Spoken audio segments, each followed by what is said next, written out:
Hello everyone, welcome back to get success together. आज से हमने दिल्ली पुलिस स्पेशल एक सीरीज़ स्टार्ट की है।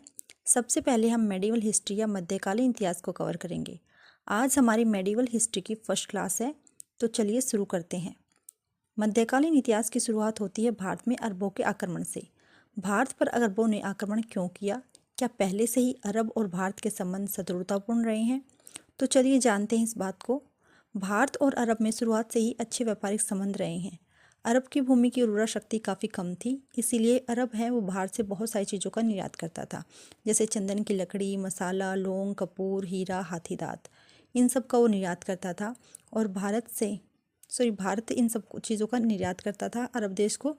और भारत अरब से शराब, तलवार, खजूर, घोड़े, इन सब का आयात किया करता था। मुसलमानों के प्रतिनिधित्व करने वाला एक पद था, उस पद का नाम था खलीफा। खलीफा को अल्लाह का प्रतिनिधित्व माना जाता था। पर अब जो खलीफा है वो बहुत ज़्यादा राजनीतिक हस्तक्षेप किया करता था, और वो चाहता था कि इस्लाम धर्म का प्रचार प्रसार पूरी दुनिया में हो। अरब का एक व्यक्ति था, उसका नाम था अल हज्जाज। अल हज्जाज को खलीफा से स्वीकृति प्राप्त थी व्यापार करने की। श्रीलंका के एक शासक ने अल हज्जाज को 8 समुद्री जहाज़ दिए थे, जो सोने और हीरे से भरे हुए थे। अब जब ये जहाज़ श्रीलंका से अरब जा रहे थे, तब जो सिंध के राजा दाहिर थे, उसके जो समुद्री रास्ते थे वहाँ पर इन जहाज़ों को लूट लिया गया, जिसकी वजह से अल हज्जाज ने राजा दाहिर से कहा था कि वो उसके 8 के 8 जहाज़ जो लूटे गए हैं वो वापस लौटा दे। पर राजा दाहिर ने कहा कि उसका इन 8 जहाज़ों से कोई भी संबंध नहीं है, वो इसके बारे में कुछ भी नहीं जानता है। इसीलिए अल हज्जाज ने सिंध के राजा दाहिर पर 2 बार आक्रमण किया, पर दोनों बार ही अल हज्जाज है वो हार चुका था।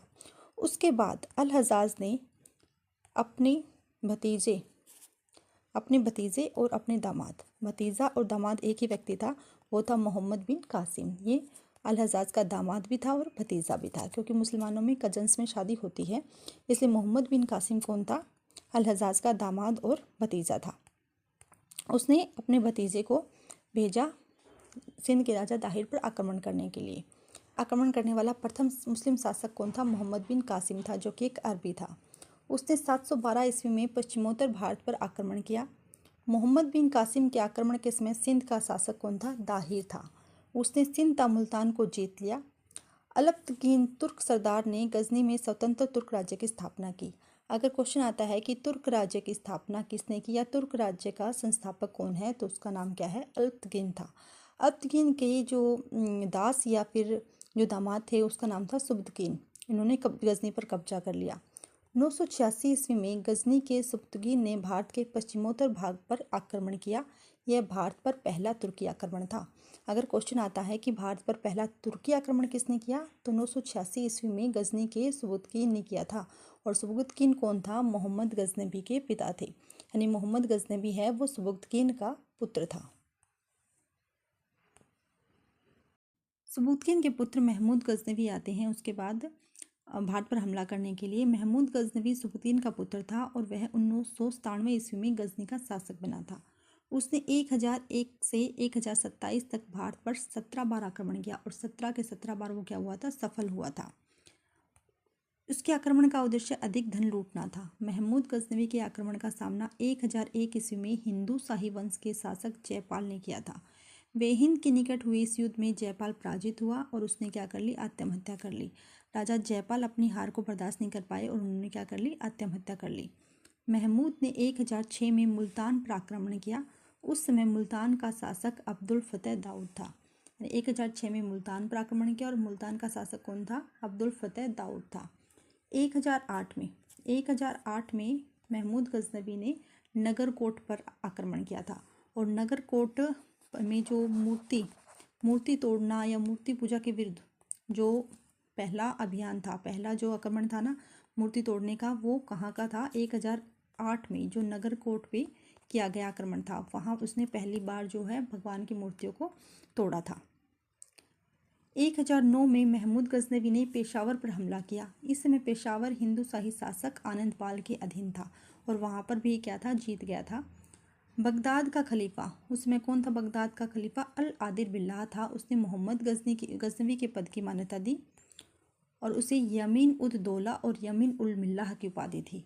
बगदाद के खलीफा ने क्या जो महमूद गजनवी था उसको यामीन उद दौला और यामीन उल मिल्लाह की उपाधि दी थी। और उस समय बगदाद का खलीफा कौन था? अल आदिल बिल्लाह था। महमूद गजनवी ने 1014 में थानेसर को लूटा था और वहाँ से वो चक्रवर्ती महाराज की मूर्ति को नष्ट कर गया था। चक्रवर्ती महाराज की मूर्ति तोड़कर गया था। कहाँ पर? 1014 में थानेसर को लूटा था। 1018-19 में उसने कन्नौज पर आक्रमण किया था और वहाँ का राजा कौन था? राजपाल था। 1025 में सोमनाथ पर आक्रमण किया, बहुत ज़्यादा इम्पोर्टेंट है। 1025 में सोमनाथ पर आक्रमण किया था। और महमूद गजनवी ने 1027 में अंतिम हमला जाटों के विद्रोह को दबाने के लिए किया था। और 1030 में मोहम्मद गजनवी की क्या हो गई थी? मृत्यु हो गई थी। महमूद गजनवी के साथ कौन कौन आए थे? खीवा निवासी अलबरूनी आए थे। तारिक ए सुबुक्तीन का लेखक वहाकी आया था। उद्बी महमूद गजनवी के साथ भारत आए थे। और कौन है? 4 व्यक्ति आए थे। एक था फिरदौसी की पुस्तक का नाम है शाहनामा। फिरदौसी की पुस्तक का नाम क्या था? शाहनामा था। दूसरे व्यक्ति थे उद्बी महमूद और उसकी पुस्तक का क्या नाम था? किताब उल यामिनी किसकी पुस्तक थी? उद्बी महमूद की। एक थे फारूकी और एक अलबरूनी की पुस्तक कौन सी? तारीख ए हिंद या हिंद का दर्पण। ये पुस्तक किसने लिखी थी? अलबरूनी ने लिखी थी। तो ये सब कौन थे जो महमूद गजनवी के साथ भारत आए थे। इसके बाद है मोहम्मद गोरी गौर के शासक थे। 1163 में गयासुद्दीन मोहम्मद बिन साम, जो कि मोहम्मद गोरी के भाई थे, उन्होंने गजनी से अलग होकर एक स्वतंत्र राज्य की स्थापना की। उसका नाम क्या रखा? गौर रखा। और 1173 में मोहम्मद गोरी ने गौर को तुर्कों से मुक्त करवाया और मोहम्मद गौर की गद्दी पर बैठ गए। राजगद्दी पर कब बैठे थे? 1173 में। मोहम्मद गोरी का असली नाम क्या था? मुइजुद्दीन मोहम्मद गोरी या फिर सिहाबुद्दीन मोहम्मद गोरी, पर इनको बाद में किस नाम से जाना गया है? मोहम्मद गोरी के नाम से। मोहम्मद गोरी ने 1175 में सबसे पहले भारत में मुल्तान पर आक्रमण किया और इसमें ये विजय रहे। बाद में उन्होंने गुजरात के पाटन पर अपना जो आक्रमण किया था और उसमें मूलराज जो द्वितीय थे उनसे पराजित हो गए। तो मोहम्मद गोरी पराजित हो गया मूलराज द्वितीय से। मूलराज द्वितीय को ही भीमराज द्वितीय कहा जाता है। तो भीमराज द्वितीय या मूलराज द्वितीय एक ही हैं।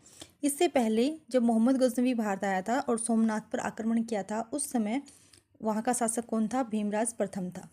भीमराज द्वितीय है वो बदला लेना चाहते थे मुसलमानों से, जो सोमनाथ पर आक्रमण करके जो उनकी बेइज्जती हुई थी उसका बदला लेना चाहते थे। इसीलिए उन्होंने क्या है, वो तैयार बैठे थे। और मोहम्मद गोरी को क्या है, जैसे ही मोहम्मद गोरी ने गुजरात पर आक्रमण किया वैसे ही मूलराज द्वितीय या भीमराज द्वितीय ने मोहम्मद गोरी को हरा दिया। और मोहम्मद गोरी ने गुजरात पर आक्रमण कब किया था? 1178 में पाटन गुजरात पर आक्रमण किया था मोहम्मद गोरी ने। 1189 में पेशावर पर, 1181 में लाहौर पर और 1189 में भटिंडा पर आक्रमण किया। और तीनों में ही क्या रहे? सफल रहा है मोहम्मद गोरी।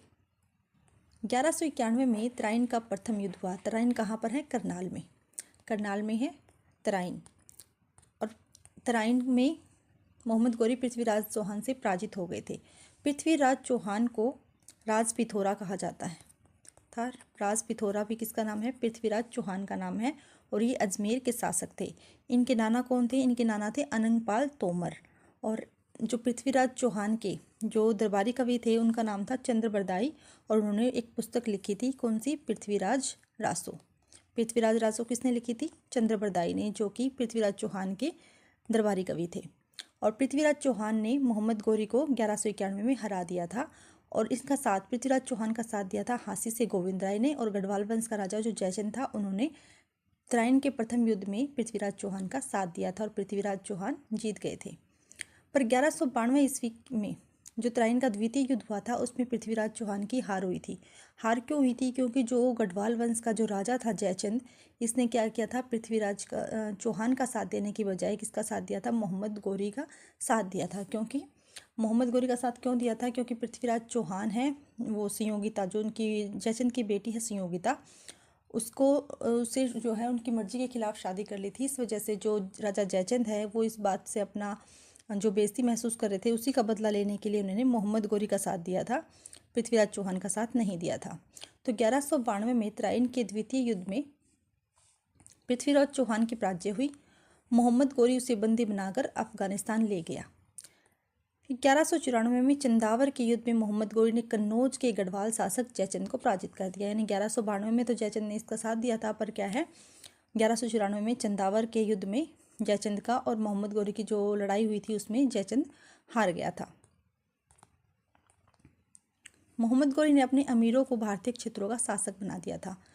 कुतुबुद्दीन ऐबक क्या था, इसका गुलाम था, उसको दिल्ली तो आसपास के क्षेत्र दे दिए थे। मोहम्मद गोरी के सेनापति कौन थे? बख्तियार खिलजी थे। बख्तियार खिलजी ने पूर्वी भारत का अभियान किया, यानी बंगाल, बिहार, इन सबको उसने जीत लिया था। और उसने नालंदा और विक्रमशिला, जो हमारी देश की यूनिवर्सिटी थी, भारत की यूनिवर्सिटी थी नालंदा और विक्रमशिला, बहुत सारे ग्रंथ, बहुत सारी किताबें थी इसके अंदर, नालंदा और विक्रमशिला के अंदर। और नालंदा किसने बनवाई थी? कुमारगुप्त ने बनवाई थी। और विक्रमशिला धर्मपाल ने बनवाई थी। तो इनको क्या है, बख्तियार खिलजी ने नष्ट कर दिया था। मोहम्मद गोरी ने सिक्के भी जारी करवाए थे और मोहम्मद गोरी के सिक्कों पर एक और कलमा खुदा रहता था और दूसरी ओर लक्ष्मी की आकृति अंकित रहती थी। तो ये जो मोहम्मद गोरी थे इसने अपने सिक्के चढ़ाए थे, जिसके एक तरफ कौन क्या था? कलमा छपा हुआ था और दूसरी तरफ माता लक्ष्मी की फ़ोटो थी। माता लक्ष्मी छपी हुई थी और एक तरफ कलमा था। और 1206 में खोखरो के युद्ध में मोहम्मद गोरी मारा गया था। अब इसका उद्देश्य क्या था?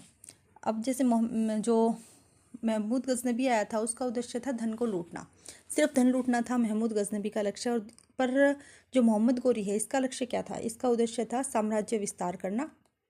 इसका उद्देश्य क्या था? साम्राज्य विस्तार करना। और क्या था? इस्लाम धर्म का प्रचार प्रसार करना, इस्लाम धर्म का प्रचार प्रसार रखना। यानी कि अगर मोहम्मद गोरी पृथ्वीराज चौहान से जीतने की बजाय अगर हार जाते तो शायद जो मुस्लिम हैं वो भारत में नहीं रह पाते। तो यानी कि जो मोहम्मद गोरी है उन्हीं के साथ है, वो इस्लाम धर्म भारत में आया था और यहाँ पे रच बस गया था। जबकि महमूद गजनबी सिर्फ क्या चाहता था? यहाँ से धन लूटकर अपने देश में लेके जाना चाहता था, जबकि मोहम्मद गोरी है वो यहाँ पे अपना साम्राज्य का विस्तार करना चाहता था। तो ये थे हमारे देश पर जो मुस्लिम आक्रमण हुए थे उनकी जानकारी। नेक्स्ट वीडियो में हम पढ़ेंगे दिल्ली सल्तनत को। जुड़े रहिए गेट सक्सेस टुगेदर के साथ। सबको जय हिंद, जय भारत।